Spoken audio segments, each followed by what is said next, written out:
It's new patch day for many of us, but don't be overwhelmed. Today I'm going to teach you all of the things to consider doing in week 1 and all the content that you can do, with a few things tossed in if you're a performance-oriented player. And if you're watching after week 1, don't worry, this video is going to have basically everything that you need to know for this patch.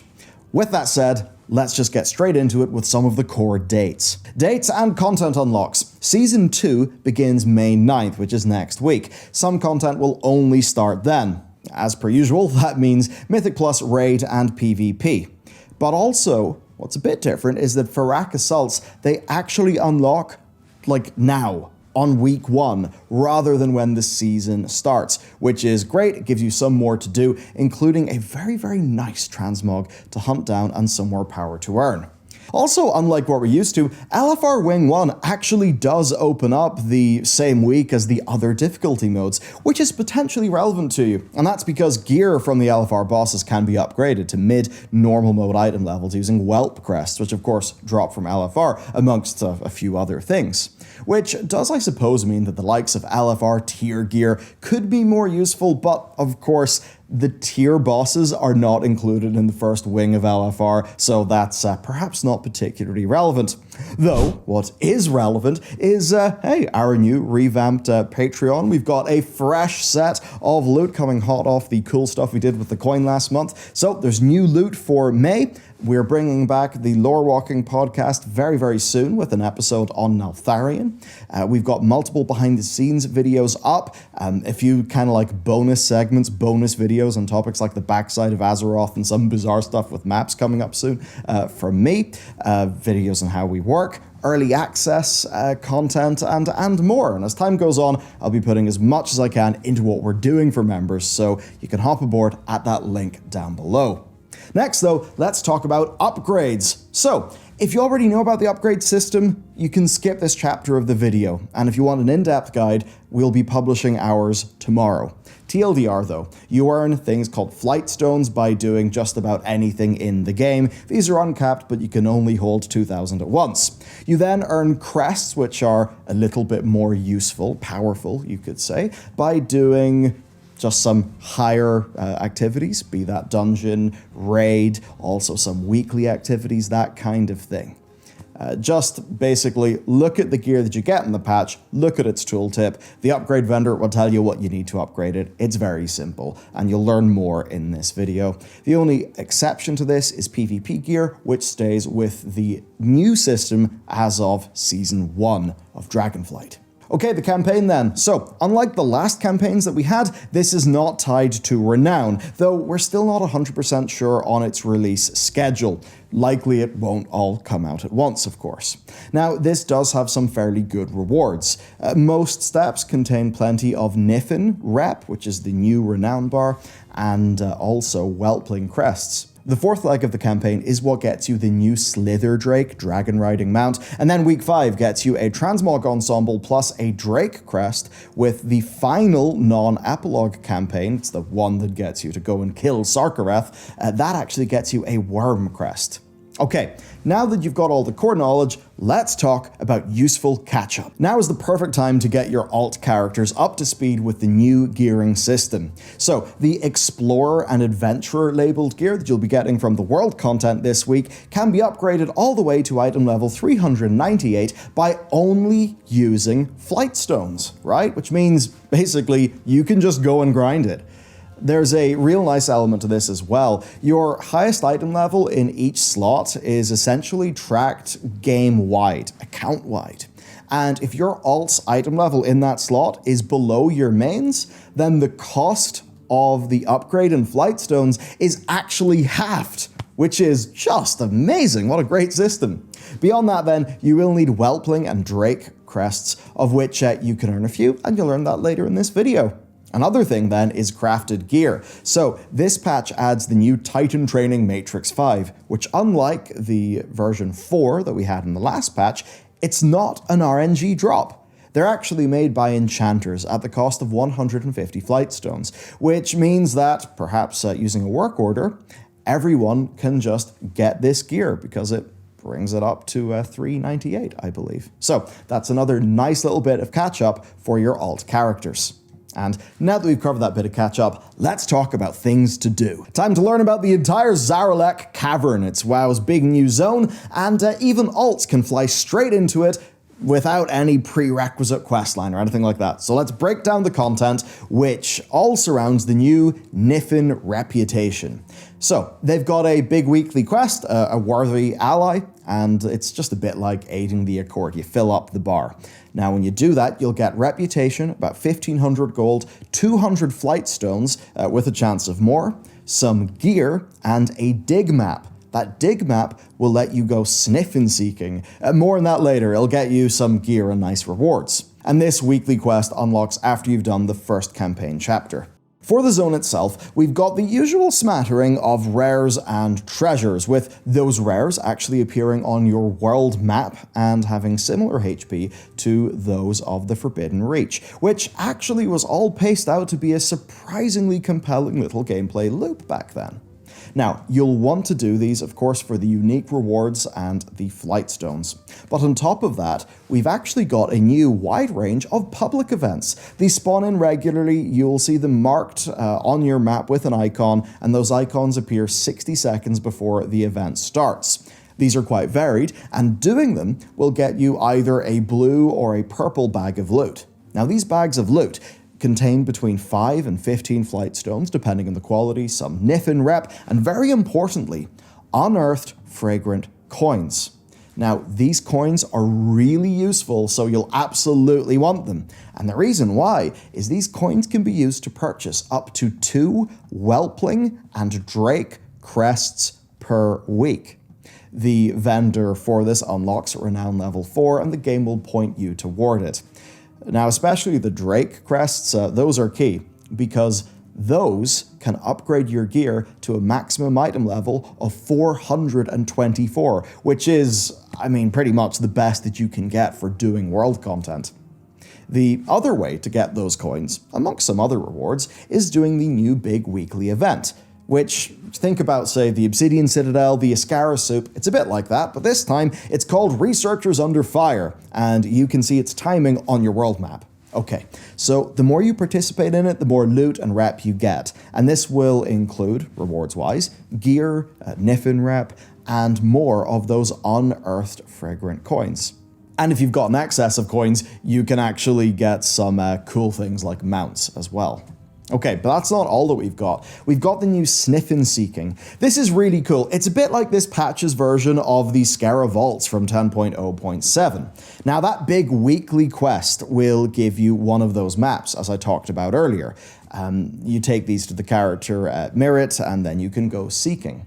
Now, in total, you can get 3 maps per week. You get 1 for free, you get 1 for bartering, which I'll cover in a little bit, and of course, then the one for doing that weekly quest I already mentioned. So this is a neat little event. Basically, you just go in, you do like cool little puzzles. It's really nice. You do some puzzles, you open some chests, those chests contain loot. With this, you can get crafting reagents, reputation, Dragon Isle supplies, Zaralek, glow spores, and a chance of getting some gear. Now, those spores, those are used in some new 10.1 crafts. Otherwise, I think they come from rare nodes. And if you don't need them, then I suppose you can always sell them in the auction house. But that's it, basically. You do all of your content, knock out your weeklies, and then you do your maps, which should give you a nice, healthy little injection of gear. Now, as for the bartering mechanic, the basics with that unlock at Renown 3, a bit more unlocks at Renown 12, the game will point you toward it. Basically, the bartering lets you buy a bunch of profession and cosmetic stuff, plus 1 dig map per week. Now, the currencies that are used just drop from various different things in the Zaralek Caverns content. Simple enough, really. So overall, Zaralek Cavern, it's a real big zone, you fly around it, doing your rares, doing your world quests, running into those public events, doing your big weekly, and as you do all of that, you'll get resources, which will eventually let you get those maps, which will let you go Sniffnseeking to get even more pretty cool loot. But that's not all. Head back to the regular Isles, and we can do our Fyrakk Assaults. Okay, so these are the new version of Primal Storms, but the Primal Storms actually do still spawn into the game world, which does still let you get those transmogs if you want them. Now, these Fyrakk Assaults, they are available day one, and they're just up in one zone permanently per day, so I'll just rotate about the place. And in terms of rewards, they're decently important for two reasons. Number one, the gear looks like this, which is just sick. I really think it looks incredible. I want that in my characters. But also, you've got the power rewards. So the main world quest drops, I believe, 411 gear and Drake crest fragments. The mini bosses drop some more Drake fragments as well. And I suppose a bit similar to the Storm Sigil stuff, you get an item that you can turn into a full Drake crest. And unlike the storms, as I said, these are available all day, so you don't have to fret about if you miss it. And like with similar sorts of content, you'll just see the big map marker, fly down to that, you'll see some quests you can pick up to get some rep and resources. So there is that. But the main thing you'll be doing is the Fyrakk Assault objective. So your overall objective is to open a Suffusion Crucible. Now, you do this by getting 5 wards of Ingara, okay? These 5 wards can be turned into an item that creates a ward of Fyrakk, though those can also drop from elite mobs. When you get 5 wards of Fyrakk, you can then summon in a Forge Master by using it in one of those crucibles. When you kill the Forge Master, you will complete the overarching world quest. That will get you a bunch of rewards, which is pretty good. But those Forge Masters drop ever-burning keys. Get 3 of those keys and you can open a big loot chest to get even more rewards, and I believe that one's weekly. And also, watch for the Fyrakk's Fury bar, because whenever that hits 100, he'll turn up, he'll do a bit of a strafing run on the area, which maybe will kill you if you stand in it, but once he's done his strafing run, a boss will spawn in. Kill that boss, and you'll get a quest that'll get you a Drake crest as well. So it's pretty cool. You basically just zone out, slay some mobs for a bit, which, tell you what, that sure is more engaging than the days that I spent grinding gulp frogs in the Timeless Isles. Alright, now that you know about the relevant release dates, the new campaign stuff, the Zaralek Cavern and the Fyrakk Assaults, let's bring it all together with some end-of-week goals and things that you should consider before the new season starts. So number 1, obviously, do your Fyrakk Assault weekly stuff, which is going to mean completing that world quest, opening the chest by killing 3 Forge Masters, and then defeating the boss that spawns in after Fyrakk arrives in the scene. This will give you plenty of excellent quality world content gear, as well as flight stones and Drake crests. Then, in the Cavern, do your weekly meta quest, your weekly Researchers Under Fire event. Then do get enough of those coins to be able to purchase the crests from the crest vendor in the Niffin little village. Ideally, you'll also want to finish this week with 2,000 crests just sitting on your character, ready to go, right before Season 1. It's just whenever this new season starts, and maybe I'm personally thinking about doing the new raid, doing some M+, it would be handy to just have a healthy reserve of flight stones so that I can make my upgrades whenever I see fit. Then do the weekly quest, of course, in order to get the spark for crafting. That's similar to how you did those Trials of Tyr quests back in Season 1. And once you've got your spark, remember, you'll get a new spark every 2 weeks for the duration of this whole patch. And with that, you'll want to plan out what crafted gear you actually want to get. As an example, for many people, perhaps a one-handed weapon would be a really strong choice, so maybe having a good offhand ready would be a good thing to do. As an example, I'm a Disc Priest main, and that's probably something that I'll be thinking about for my character.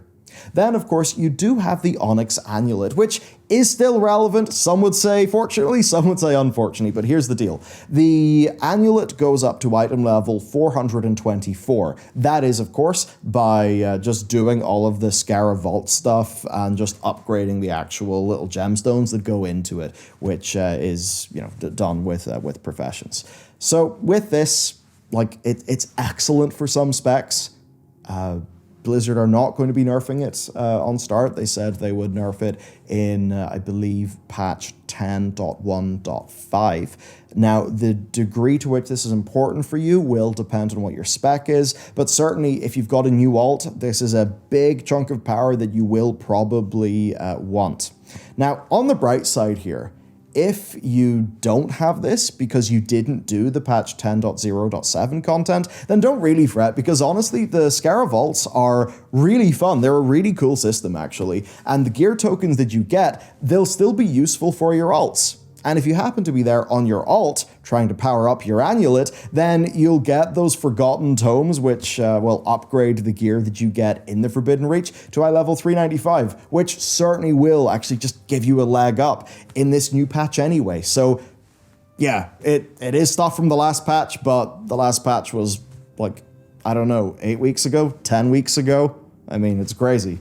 Another thing then is just thinking about your Mythic Plus plan. And the reason why I say this is because the Mythic Plus dungeons drop different types of crest fragments depending on how hard the dungeon is.